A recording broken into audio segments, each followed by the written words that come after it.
Olá, sejam muito bem-vindos ao nosso especial com resolução de questões do Enem 2018. A professora Cleusa Secato vai mostrar como a disciplina de português foi cobrada na prova. Vale muito a pena ficar ligado. Oi, pessoal. Questão de trecho de hino nacional no Enem 2018. Vem para a tela comigo e acompanha, olha lá. Ó pátria amada, idolatrada, salve, salve, Brasil de amor eterno seja símbolo. E a gente vai até o trecho do Dos filhos deste solo és mãe gentil, pátria amada Brasil. Trecho do hino, né? E aí diz assim: o uso da norma padrão na letra do hino nacional do Brasil é justificado por tratar-se de uma reverência de um povo a seu país. Bom, pessoal, reverência de um povo a seu país pode ser feita em qualquer âmbito de linguagem, formal e informal. Então, não é isso que faz com que o que exige a norma padrão. Gênero solene de característica protocolar. Bom, tem duas palavrinhas-chave aqui, gente, muito importantes, tá? Primeira delas, solene, e a segunda, protocolar. Quer dizer, sempre que eu tenho uma cerimônia, alguma coisa que exige um protocolo, eu vou fazer alguma coisa solene que exige, obviamente, normatização regrada das coisas mais tradicionais ou clássicas também, né? Então, o que eu vou ter aí? Um gênero solene de característica protocolar, é verdade. Por que não as outras? Canção concebida sem interferência da oralidade? Não, pessoal, assim, ó, a concepção de um hino nacional pode até ter interferência de oralidade de expressões costumeiras do país ou coisas nesse sentido. Mas dizendo aqui, ó, ter norma padrão não significa que não vai ter nada de oralidade, tá? Então tem que tomar um cuidado especial. Escrita de uma fase mais antiga da língua portuguesa, isso é verdade. Mas não quer dizer que a norma padrão está aí porque a escrita é antiga. Não, é por conta da solenidade e do protocolo que a canção exige. Artefato cultural respeitado por todo o povo brasileiro. Deveria sê-lo, né? Mas não tem a ver com o fato de existir norma padrão na letra, pessoal. Então, toma um cuidado especial aí. É letra B o gabarito da nossa questão. Questão Enem 2018. Olha só comigo o que nós temos aqui, pessoal. Uma foto de um supermercado numa fronteira brasileira. A gente já vai perceber isso. O que acontece aí? Ó, diz assim: a fotografia exibe a fachada de um supermercado em Foz do Iguaçu, cuja localização transfronteiriça é marcada tanto pelo limite com a Argentina e Paraguai, quanto pela presença de outros povos.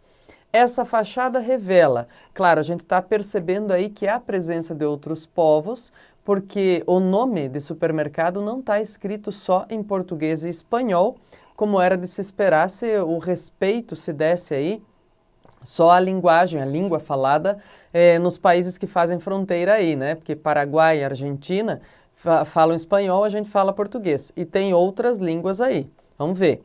Então diz assim: essa fachada revela o apagamento da identidade linguística, o planejamento linguístico no espaço urbano, a presença marcante de tradição oral na cidade, a disputa de comunidades linguísticas diferentes, a poluição visual promovida pelo multilinguismo. Bom, reparem, pessoal, em cada uma das alternativas, nós temos aí um elemento relacionado à linguística, então é legal observar.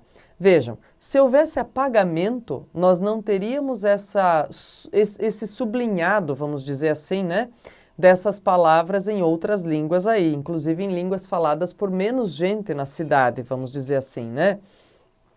Planejamento linguístico no espaço urbano. Ora, é uma questão de concepção de respeito a todas as línguas, os idiomas falados naquele ambiente.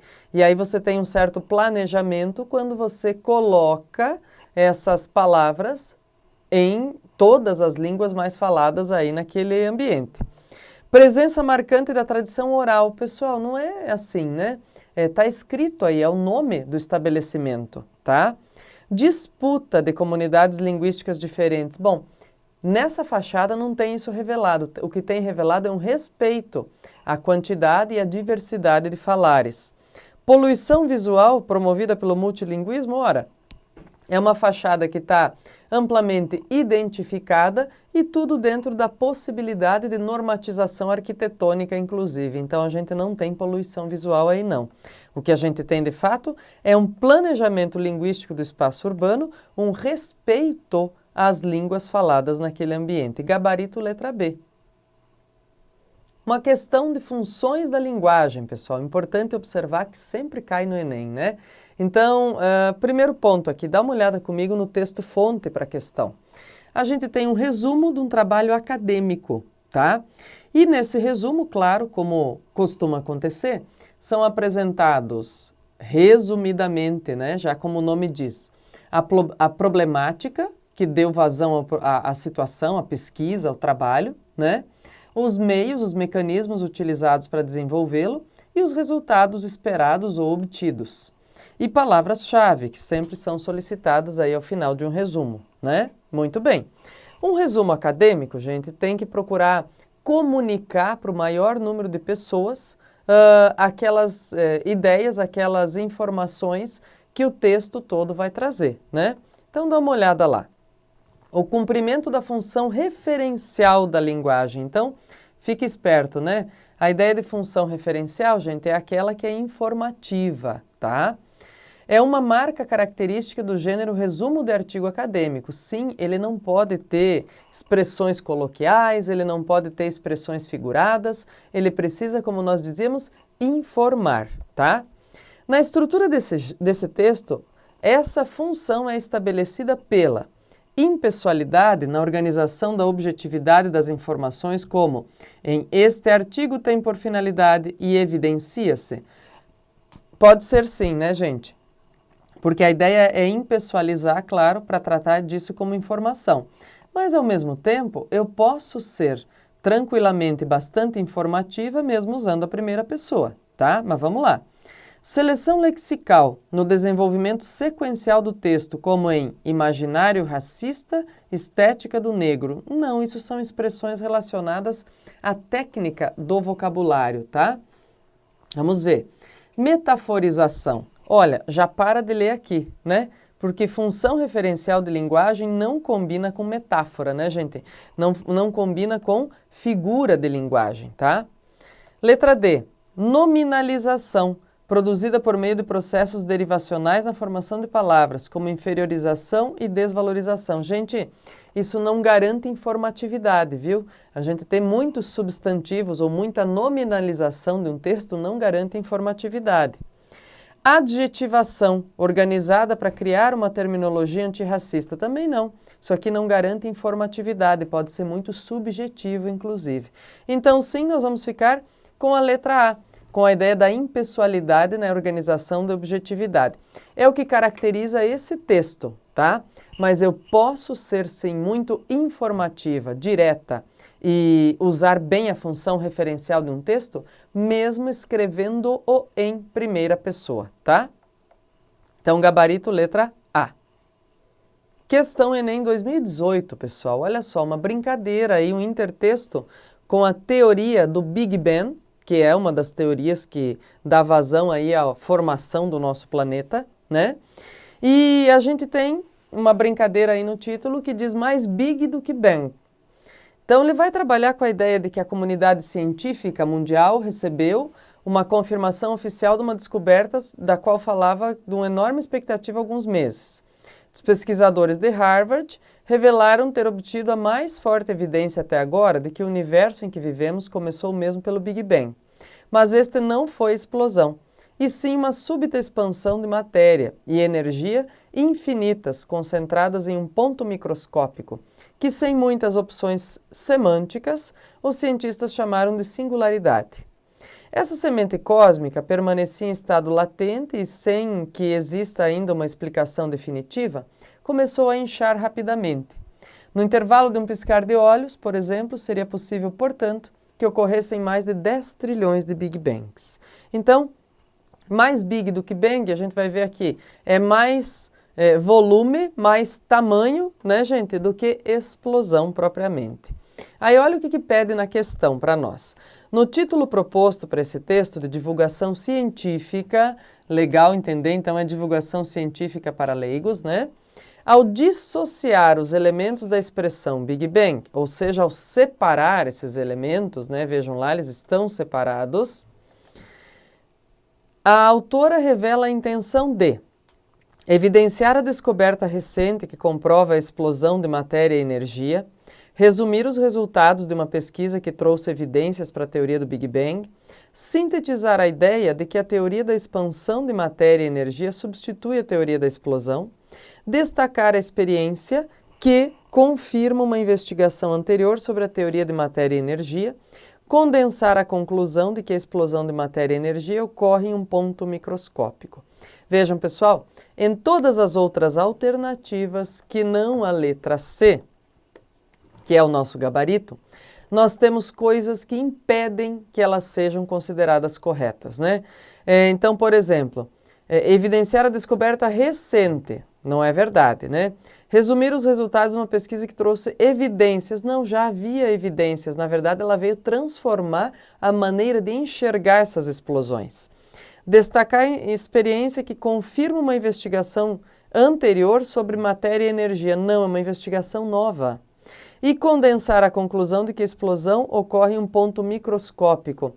Se fosse microscópico, gente, o título não seria mais big do que bang, né? Não seria maior em relação à explosão, tá bom? Então, letra C é o nosso gabarito. Questão Enem 2018, gente, que mistura linguagem verbal e não verbal.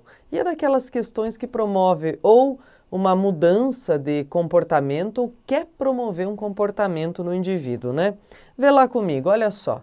Tem uma imagem com algumas instruções aí, né? Ou com algumas instruções veladas. Vejam, plástico velho pode virar tecido novo. E aí vai lá, ó, úmido, seco, né? Úmido. Cascas e ossos, restos de comida, pó de café e chá, galhos e podas. Depois, latas, papéis, plásticos e vidro. Aí diz assim, garrafa PET vazia tem valor líquido e certo. Reciclada, vira tecido, madeira sintética ou plástico novo de novo. Separar o lixo facilita o trabalho dos catadores e aumenta o material aproveitado, principalmente se você limpar as embalagens por dentro, retirando toda a sujeira antes de descartá-las. Mude de atitude. Assim, você ajuda a gerar renda para quem precisa e poupa recursos naturais. Separe o lixo e acerte na lata, né? Então, separe e acerte. Vejam, 2 imperativos, que são bem comuns na função conativa ou apelativa da linguagem, usada em propagandas, campanhas publicitárias e campanhas de conscientização, tá? Segue lá. Nessa campanha, a principal estratégia para convencer o leitor a fazer a reciclagem do lixo é a utilização da linguagem não verbal como argumento para fazer o quê? A linguagem não verbal. Então, reparem que havia linguagem não verbal aqui na imagem, né? Para fazer o quê? Reaproveitamento de material, facilidade na separação do lixo, melhoria na condição do catador, preservação de recursos naturais e geração de renda para o trabalhador. Então, cuidem, pessoal.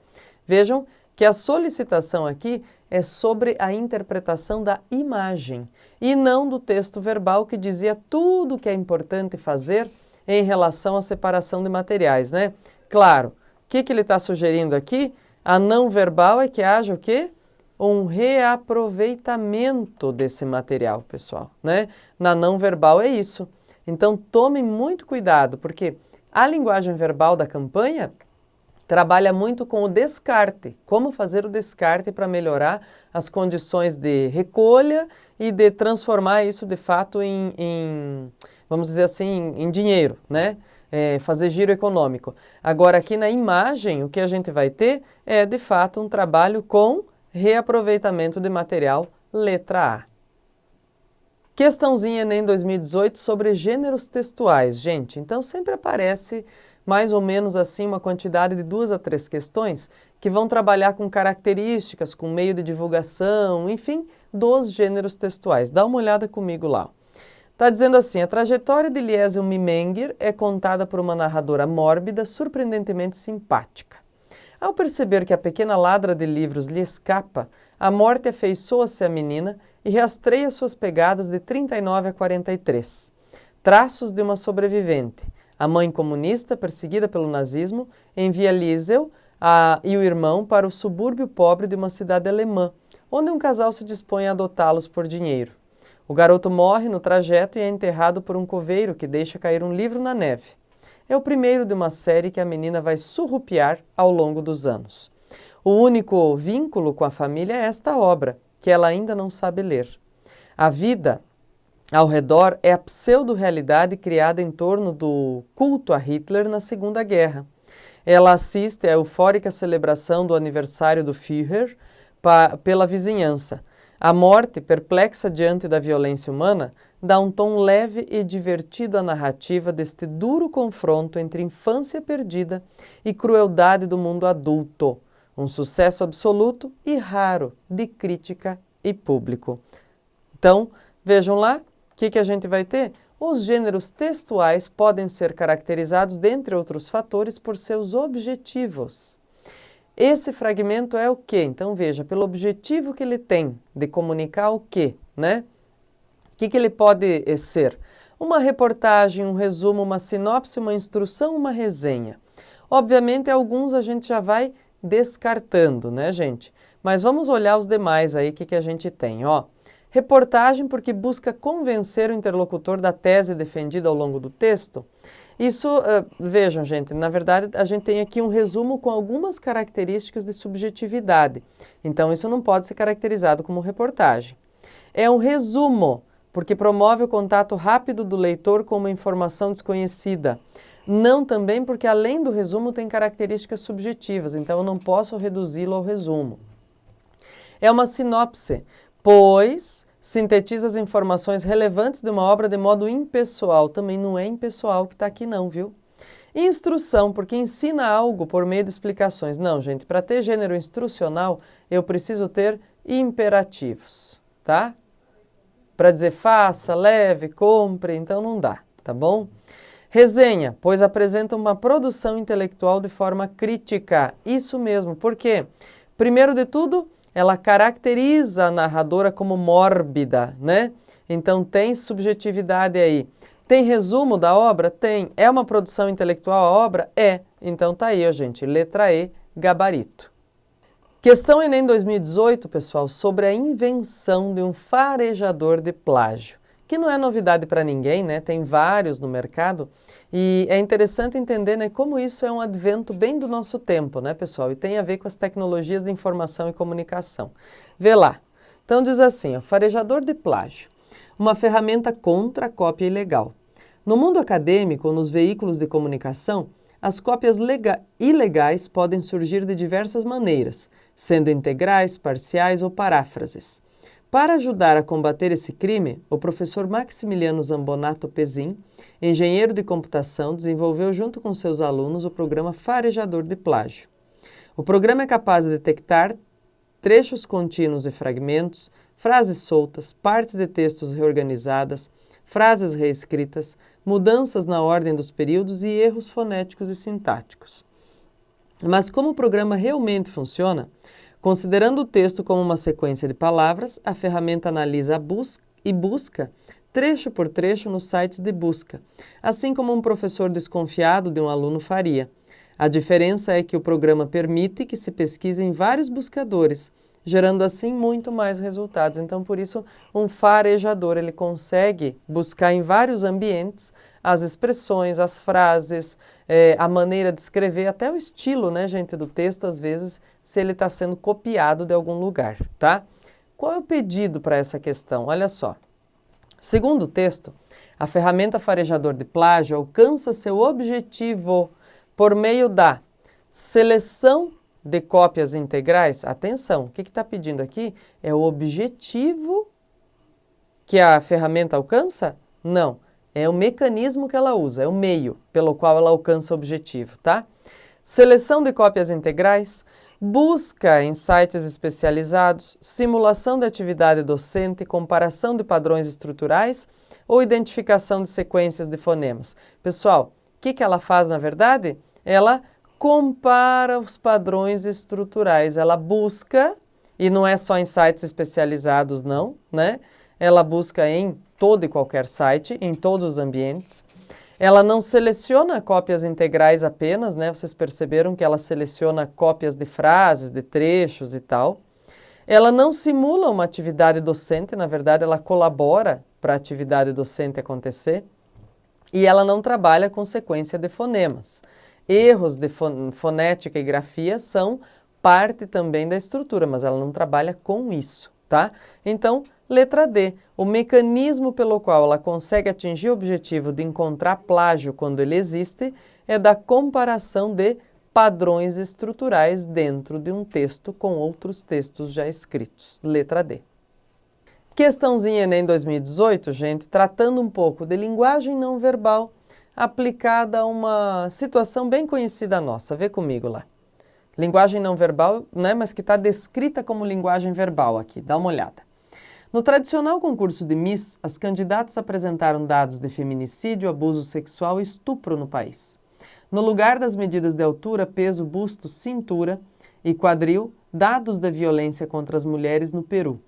Foi assim que as 23 candidatas ao Miss Peru 2017 protestaram contra os altos índices de feminicídio e abuso sexual no país no tradicional desfile em trajes de banho. O tom político, porém, marcou a atração desde o começo. Logo no início, quando as peruanas se apresentaram, uma a uma denunciaram os abusos morais e físicos, a exploração sexual, o assédio, entre outros crimes contra as mulheres. Por que eu disse que era um elemento de linguagem não verbal muito conhecido, gente, externado aqui por linguagem verbal? Porque os concursos de Misses são algo bastante conhecido e o apelo deles é impactante visualmente, né? Mas aqui a gente tem uma descrição verbal daquilo que foi, então, ou como aconteceu o concurso na edição de 2017 no Peru. Aí olha a questão, o que é que diz? Quanto à materialização da linguagem, a apresentação de dados relativos à violência contra a mulher configura uma discussão sobre os altos índices de abuso físico contra as peruanas. Reparem, gente, elas estavam trabalhando apenas com a ideia de abuso físico? Não, né? Propõe um novo formato no enredo dos concursos de beleza feminina? Não, elas usaram o concurso para fazer um protesto. Condena o rigor estético exigido pelos concursos tradicionais? Não, elas estavam denunciando assédio, abuso, violência contra a mulher, nada de problemas relacionados ao concurso. Recupera informações sensacionalistas a respeito desse tema? Sensacionalistas, gente? Os altos índices podem ser espetacularizantes, mas ninguém está dizendo que é sensacionalista, que é inventado, né? Subverte a função social da fala das candidatas a Miss. É exatamente isso que acontece, né? Então, a apresentação desses dados, em lugar de as Misses falarem categórica e placidamente sobre as belezas de cada estado, de cada cidade, enfim, né? Elas estão, na verdade, trazendo à tona as dificuldades sociais relacionadas à inserção feminina, né? E mais ainda, relacionadas à violência contra a mulher. Portanto, gabarito letra E, pessoal. Trechinho de texto inicial para a questão Enem 2018 de linguagens. Olha só, diz o seguinte. Na sociologia e na literatura, o brasileiro foi, por vezes, tratado como cordial e hospitaleiro. Mas não é isso que acontece nas redes sociais.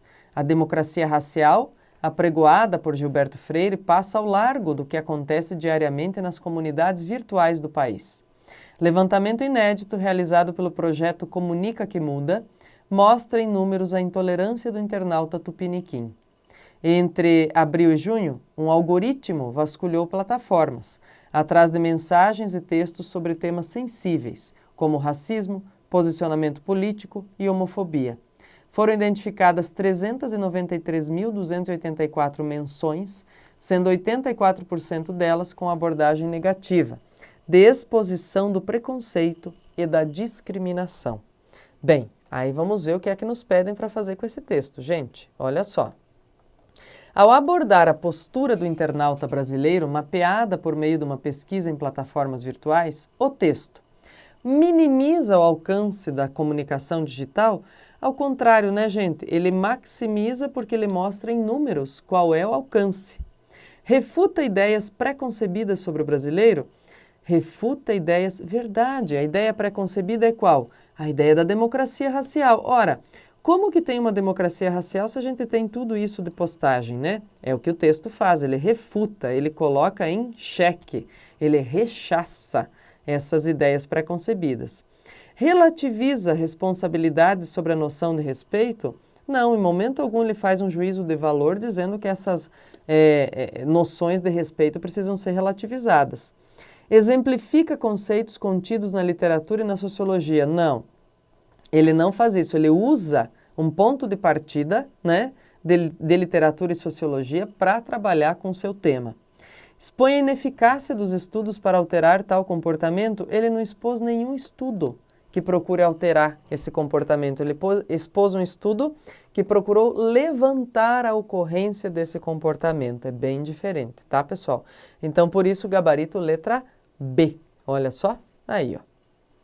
Questão Enem, gente, 2018, um trechinho do Famigerado, do Guimarães Rosa.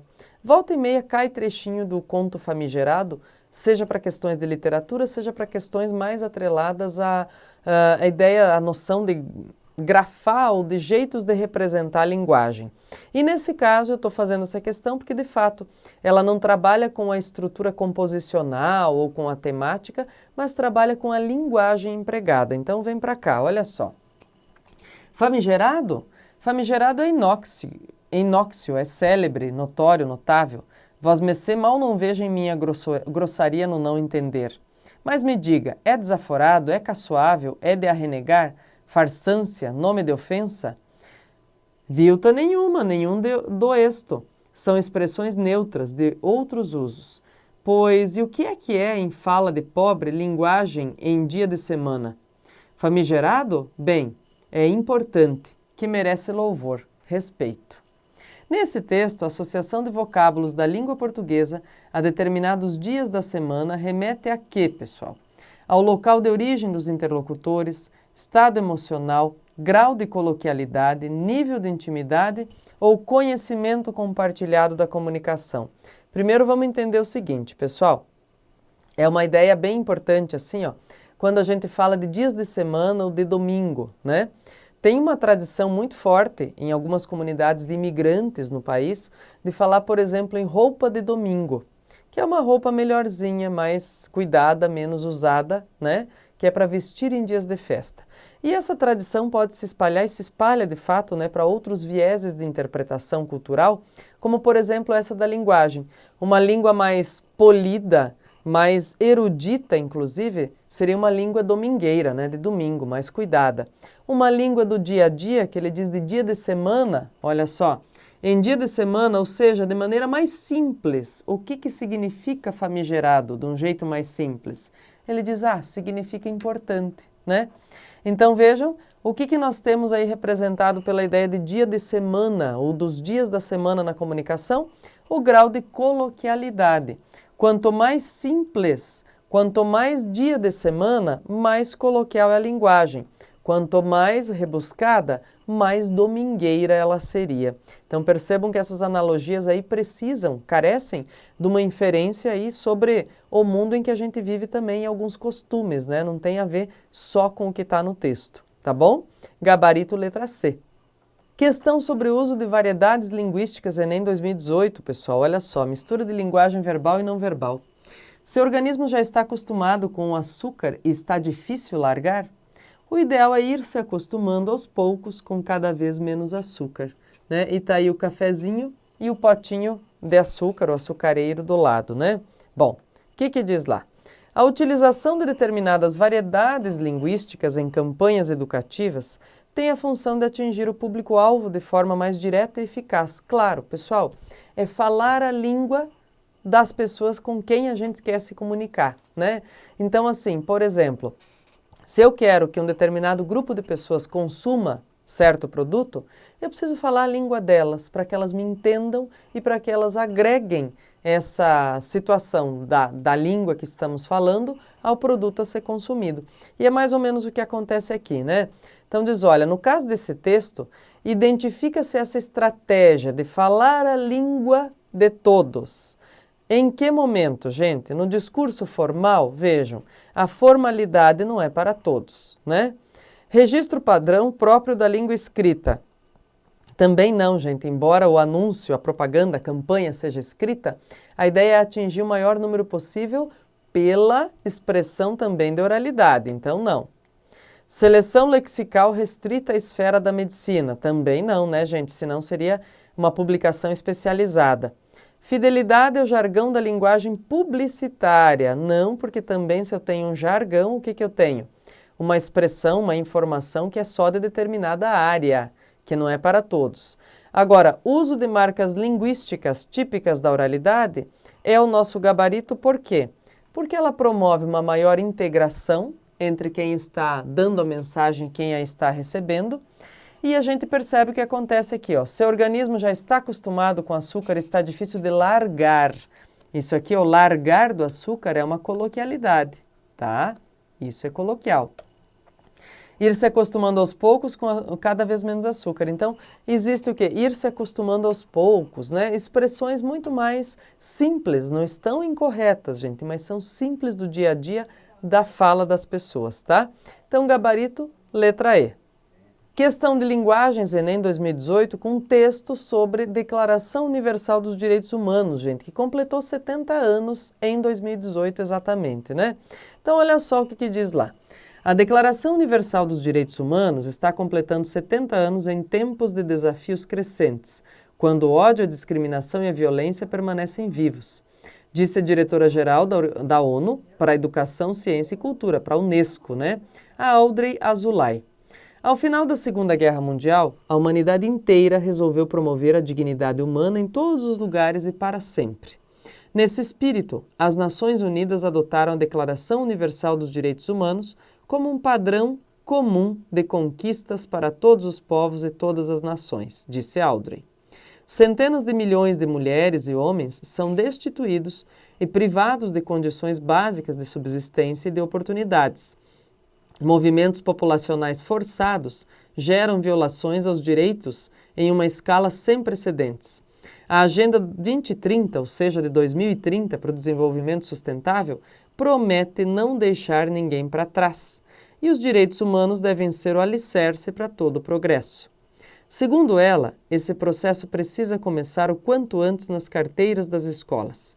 Diante disso, a Unesco lidera a educação em direitos humanos para assegurar que todas as meninas e meninos saibam seus direitos e os direitos dos outros. Questão, gente, diz assim, defendendo a ideia de que os direitos humanos devem ser o alicerce para todo o progresso, a diretora-geral da Unesco aponta como estratégia para atingir esse fim. Qual é a estratégia que ela apontou no texto, gente, para atingir o fim de que os direitos humanos sejam alicerce para todo o progresso? Inclusão de todos na Agenda 2030, extinção da intolerância entre os indivíduos, discussão desse tema desde a educação básica, conquistar os direitos para todos os povos e nações, promoção da dignidade humana em todos os lugares. Pessoal, as outras 4 alternativas que estão aqui são todas paralelas e têm a ver com a temática central do texto, tá? No entanto, a que tem a ver com o que de fato a diretora da Unesco propõe está na letra C. É a discussão desse tema de educação, desde a educação básica, né? Onde eu encontro esse respaldo no texto, pessoal? Ela diz, ó, esse processo precisa começar o quanto antes nas carteiras das escolas. Quando é o quanto antes, gente? Na educação básica, né? Educação básica, tá? Então, o quanto antes, educação básica. Letrinha C. Texto um pouquinho mais longo para a questão Enem 2018, pessoal, porque vai solicitar, vai demandar da gente uma identificação de estratégias argumentativas empregadas, tá? Então, lê comigo aí, diz assim, enquanto isso nos bastidores do universo, você planeja passar um longo tempo em outro país, trabalhando e estudando, mas o universo está preparando a chegada de um amor daqueles de tirar o chão. Um amor que fará você jogar fora seu atlas e criar raízes no quintal como se fosse uma figueira. Você treina para a maratona mais desafiadora de todas, mas não chegará com as 2 pernas intactas na hora da largada. E a primeira perplexidade será esta, a experiência da frustração. O universo nunca entrega o que promete. Aliás, ele nunca prometeu nada. Você que escuta vozes. No dia em que você pensa que não tem nada a dizer para o analista, faz a revelação mais bombástica dos seus 2 anos de terapia. O resultado de um exame de rotina coloca sua rotina de cabeça para baixo. Você não imaginava que iriam tantos amigos à sua festa e tampouco imaginou que justo sua grande paixão não iria. Quando achou que estava bela, não arrasou corações. Quando saiu sem maquiagem com uma camiseta puída, chamou a atenção. E assim, seguem os dias à prova de planejamento e contrariando nossas vontades, pois por mais que tenhamos ensaiado nossa fala e estejamos preparados para a melhor cena, nos bastidores do universo alguém troca nosso papel de última hora, tornando surpreendente a nossa vida. É um trecho de crônica, gente, da autora Marta Medeiros, publicada no jornal O Globo. E daí pede o seguinte, ó. Entre as estratégias argumentativas utilizadas para sustentar a tese apresentada nesse fragmento, destaca-se a recorrência de estruturas sintáticas semelhantes para reforçar a velocidade das mudanças da vida. Então, vamos entender como é que ela trabalhou, com que estrutura de estratégia argumentativa. Vejam, pessoal, nós temos aqui períodos dos mais variados e com as mais diversas composições. Então, a gente não tem estrutura sintática semelhante, não. Marcas de interlocução para aproximar o leitor das experiências vividas pela autora. Não, gente, ela não está compartilhando experiências vividas, ela está promovendo como que uma universalização, assim, sabe? Dizendo que todo mundo, esse você que ela usa, não é para colocar a interlocução e dizer, ó, se coloque no meu lugar. Não, é para colocar um você generalista, assim, para dizer, ó, todo mundo, esse você está no lugar de todo mundo. Todo mundo já passou por isso e aquilo, né? Ela não está dizendo, eu passei, então olhe para mim. Então não tem isso aqui, não. Formas verbais no presente para exprimir reais possibilidades. Não, está cheio de forma verbal no passado o texto. Construções de oposição, para enfatizar que as expectativas são afetadas pelo inesperado. Olha que lindo. Ela diz, ó, você que pensa, diz, o universo nunca entrega o que promete, mas é que ele nunca prometeu nada, você que acha que ele promete. Sequências descritivas para promover identificação com as situações apresentadas? Não, também. A identificação pode vir por meio da narrativa ou de outras coisas mais. Gente, é letra D, né? É a maneira como ela vai gerando essas quebras de expectativa pela oposição. Diz, você pensou isso, mas aconteceu aquilo. Você viu aquilo, mas aconteceu aquele outro, tá? Então, letra D é a estratégia mais empregada aqui nessa crônica argumentativa. Questão Enem Linguagens 2018, gente, um fragmento de texto para a gente observar. Olha só. Aconteceu mais de uma vez. Ele me abandonou, como todos os outros. O quinto. A gente já estava junto há mais de um ano. Parecia que dessa vez seria para sempre. Mas não. Ele desapareceu de repente, sem deixar rastro. Quando me dei conta, fiquei horas ligando sem parar. Mas só chamava e ninguém atendia. E então fiz o que precisava ser feito. Bloqueei a linha. A verdade é que nenhum telefone celular me suporta. Já tentei de todas as marcas e operadoras, apenas para descobrir que eles são todos iguais. Na primeira oportunidade, dão no pé. Esse último aproveitou que eu estava distraído e não desceu do táxi junto comigo. Ou será que ele já tinha pulado do meu bolso no momento em que eu embarcava no táxi? Tomara que sim. Depois de fazer o que me fez, quero mais é que ele tenha ido parar na sarjeta. Se ainda fossem embora do jeito que chegaram, tudo bem. Mas já sei o que vou fazer. No caminho da loja de celulares, vou passar numa papelaria. Pensando bem, nenhuma das minhas agendinhas de papel jamais me abandonou. Então vai lá, um trechinho de texto aí dando conta da perda dos celulares, né? Nesse fragmento, a fim de atrair a atenção do leitor e de estabelecer um fio condutor de sentido, o autor utiliza-se de. Então, reparem, o que aconteceu lá no começo, né? Até ele dizer dessa coisa do abandono, até chegar a entender que é o celular, principalmente no primeiro parágrafo, a gente não sabe que é um celular. A gente pode efetivamente pensar que é uma pessoa, né? Vai lá, o que ele usa? Primeira pessoa do singular para imprimir subjetividade ao relato de mais uma desilusão amorosa. Gente, não é desilusão amorosa que está aí, né? Ironia para tratar da relação com os celulares na era de produtos altamente descartáveis. Não, ele não está usando ironia, ele está sendo sincero, né? Dizendo, olha, é muito ruim perder porque a agenda vai embora.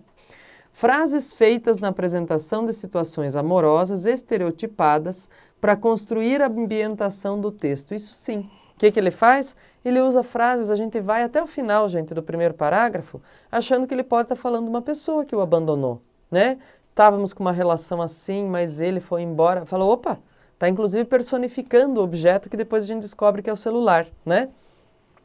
Quebra de expectativa como estratégia argumentativa para ocultar informações. Não é para ocultar, não. Tem até algumas quebras de expectativa, mas é para revelar. Verbos no tempo pretérito para enfatizar uma aproximação com os fatos abordados. Não, gente. Tem de tudo que é tempo aí no texto, tá?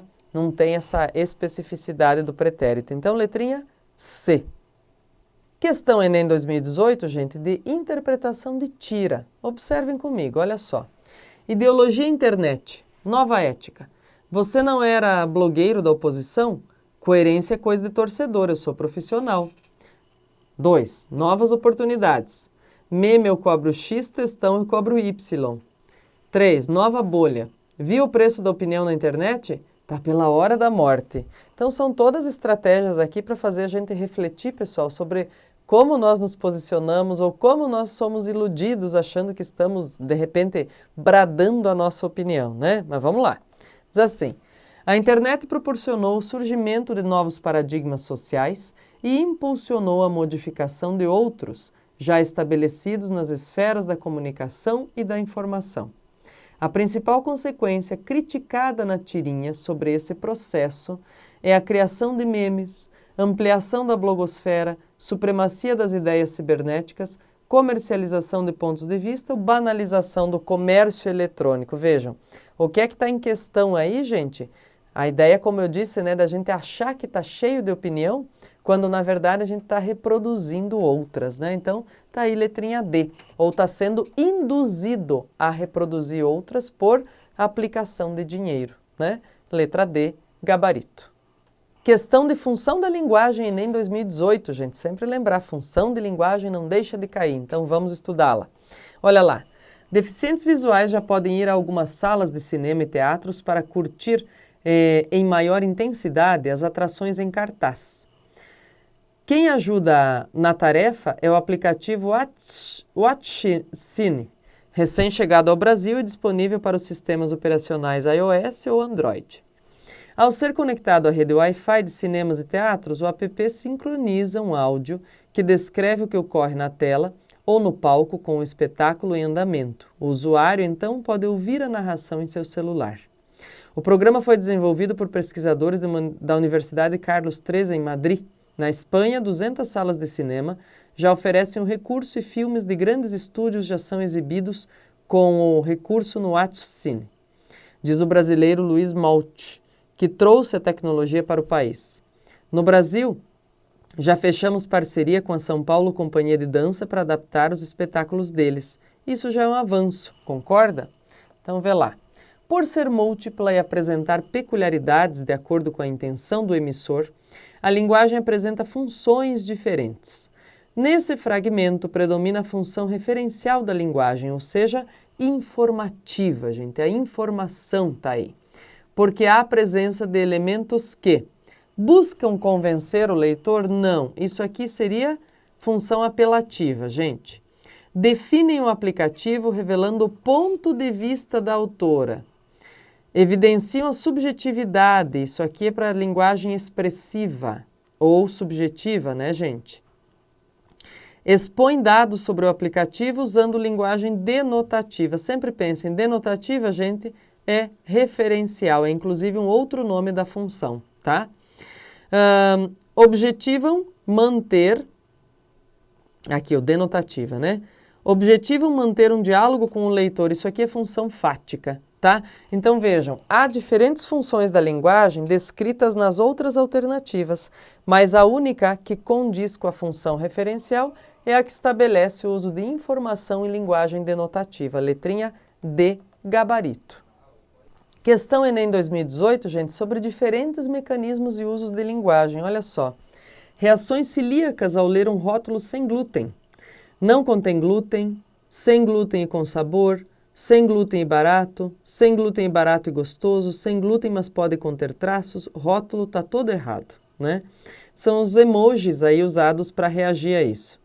Essa imagem ilustra a reação dos celíacos, pessoas sensíveis ao glúten, ao ler rótulos de alimentos sem glúten. Essas reações indicam que, em geral, os rótulos desses produtos, gente, trazem informações explícitas sobre a presença do glúten. Olha, se trouxesse informações explícitas, a gente não teria, por exemplo, que usar esses emojis aqui, ó, de tristeza e de raivinha, né? Oferecem várias opções de sabor para esses consumidores. Bom, se a gente precisa dizer, puxa, curti, né? Ó, amei porque tem sem glúten e com sabor, é porque existe uma expectativa de que, por não ter glúten, não tenha sabor. Então, não é assim, né? De oferecem várias opções de sabor. Classificam o produto como adequado para o consumidor celíaco? Não, né? Elas, às vezes, dão um rótulo errado, inclusive. Influenciam o consumo de alimentos especiais para esses consumidores?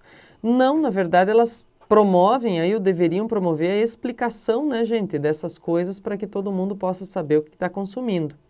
Variam na forma de apresentação de informações relevantes para esse público, variam mesmo e muito. Por isso, às vezes, não se sabe, né? Ou diz, ó, a informação está toda errada, ou a informação repercute mais o que tem de sabor ou o que tem de outros elementos no rótulo. Então, não são rótulos, vamos dizer assim, padronizados, né, gente? Eles até apresentam informação sobre glúten, mas são bastante variados. Então, letrinha E, gabarito para nós. Questão Enem 2018 sobre patrimônio linguístico, gente. A língua é um patrimônio imaterial de todos os povos, ou de cada povo, né? E tem um trechinho aqui de um dicionário. Olha o que diz. Diz, um dicionário do que mesmo? Uma espécie de dicionário de língua falada, né? Ou de uma língua usada, de um dialeto usado por um grupo de falantes. Aquenda o Pajubá, reconheça o dialeto secreto utilizado por gays e travestis. Com origem no Yorubá, a linguagem foi adotada por travestis e ganhou a comunidade. Nha Yamapô, não faça louco e pague meu acué. Deixe de que, senão eu puxo o teu picumã. Entendeu as palavras dessa frase? Se sim, é porque você manja alguma coisa de Pajubá, o dialeto secreto dos gays e travestis. Adepto do uso das expressões, mesmo nos ambientes mais formais, um advogado afirma: é claro que eu não vou falar durante uma audiência ou numa reunião, mas na firma com meus colegas de trabalho eu falo de acué o tempo inteiro, brinca.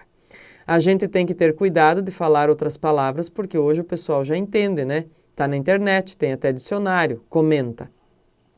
O dicionário a que ele se refere é o Aurélia, a Dicionária da Língua Afiada, lançado no ano de 2006 e escrito pelo jornalista Ângelo Vippe por Fred Libby.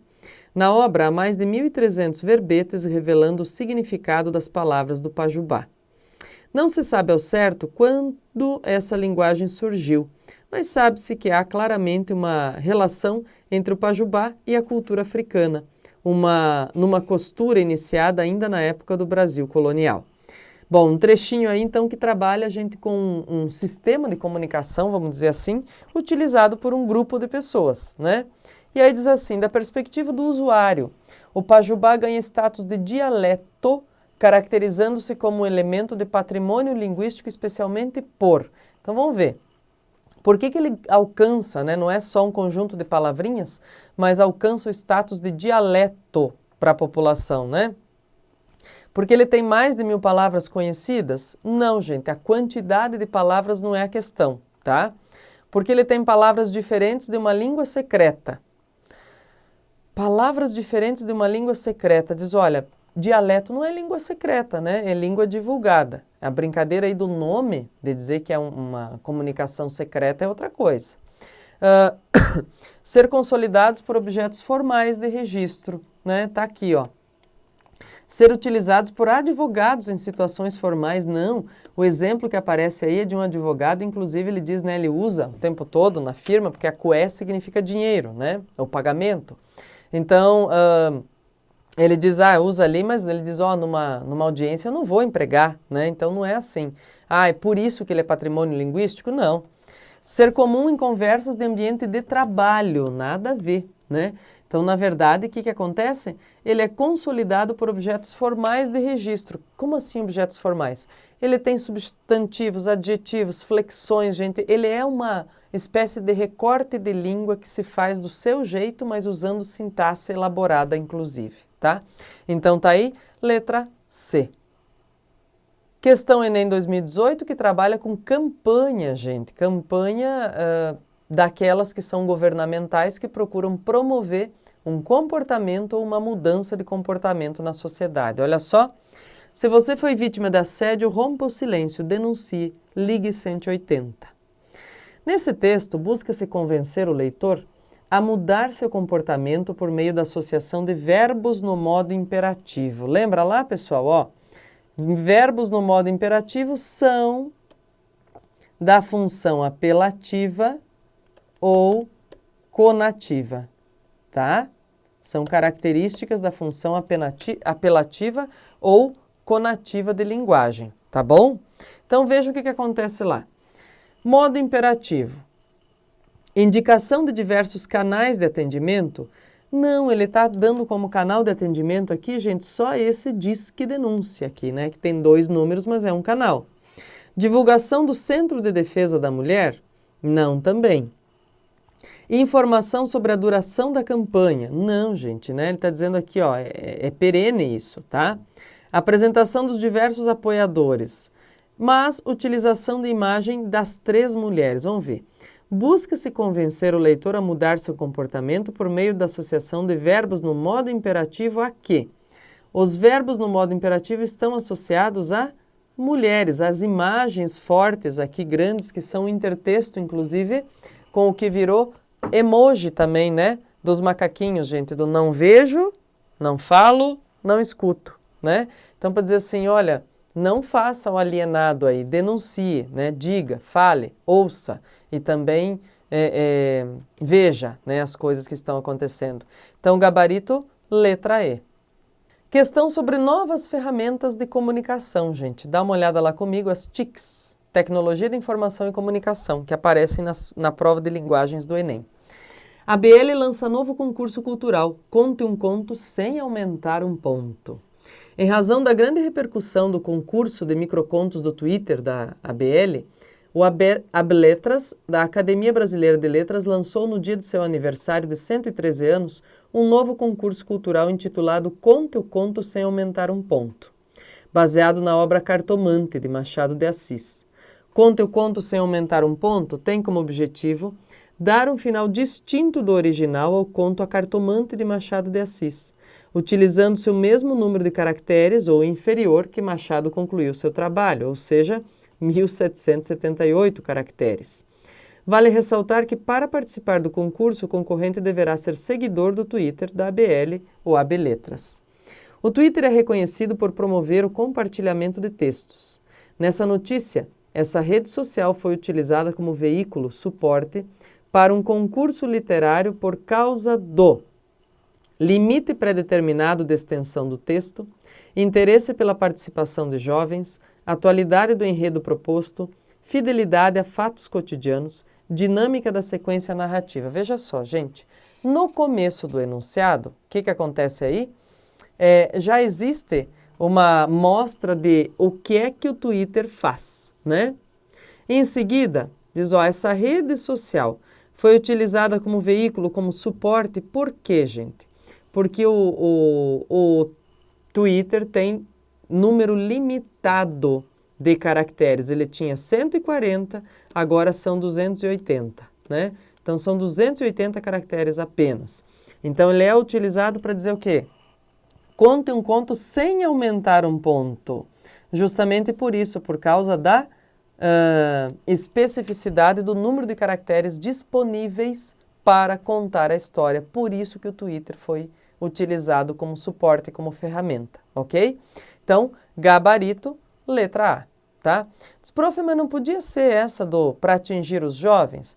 Vejam, gente, em momento algum, o texto faz referência a público jovem. E assim, a gente precisa entender porque precisaria aí maior informatividade para saber se é de fato um público mais jovem ou não que está no Twitter. Pode ser que em outras redes sim, mas pode ser que no Twitter não. Então, por conta aí da ideia de, olha, o tamanho, a extensão do texto que é possível. Tudo bem? Então, letra A, gabarito. E aí, gostou? Então clique no link que aparece na descrição do vídeo para conferir a playlist com os vídeos de resolução de questões das outras disciplinas. E lembre-se, a melhor preparação você encontra no A Prova no Enem. Aqui, o Enem é sem mistério.